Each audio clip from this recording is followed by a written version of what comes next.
Just simple ಆಗಿ ಒಂದು 3 questions ಅನ್ನ ಕೇಳ್ತೀನಿ ಗಣೇಶನ್ ಬಗ್ಗೆನೆ. ರಿಸ್ಕ್ ಮಾಡಿ 3rd ಕ್ವಶನ್ಗೆ ಆನ್ಸರ್ ಮಾಡಿದ್ರೆ 50 ರೂಪೀಸ್ ಕೊಡ್ತೀನಿ.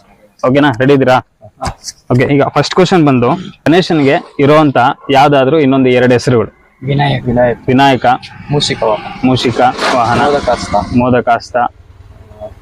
ಸಾಕು, 2 ಕೇಳಿದೆ, 3 ಹೇಳಿದಿರಾ, 10 ರೂಪಾಯಿ ನಿಮ್ದು. ಈಗ ಅದನ್ನ ರಿಸ್ಕ್ ಮಾಡಿದ್ರೆ ಸೆಕೆಂಡ್ ಕ್ವಶನ್ ಕೇಳ್ತೀನಿ. ಓಕೆನಾ, ಸೆಕೆಂಡ್ ಕ್ವಶನ್ಗೆ ಏನಾದ್ರು ನೀವು ಆನ್ಸರ್ ಮಾಡಿದ್ರೆ 20 ರೂಪೀಸ್ ಕೊಡ್ತೀನಿ ನಾನು, ಸರಿನಾ? ಈಗ ಸೆಕೆಂಡ್ ಕ್ವಶನ್ ಏನು ಅಂತಂದ್ರೆ, ಗಣೇಶನಿಗೆ ಪ್ರಿಯವಾದ ಹೂವು ಯಾವುದು? ತುಂಬಾ ಇಷ್ಟ ಹೂವು, ಇದು ಸುತ್ತಮುತ್ತ ಎಲ್ಲ ಐತೆ ಅದು ಹೂವು. ಇಲ್ಲ, ಅಲ್ಲ, ಗುಲಾಬಿ ಅಲ್ಲ.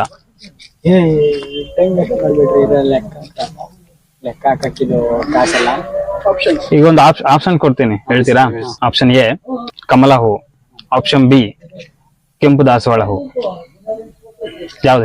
ಎರಡೇ ಸಾಕು.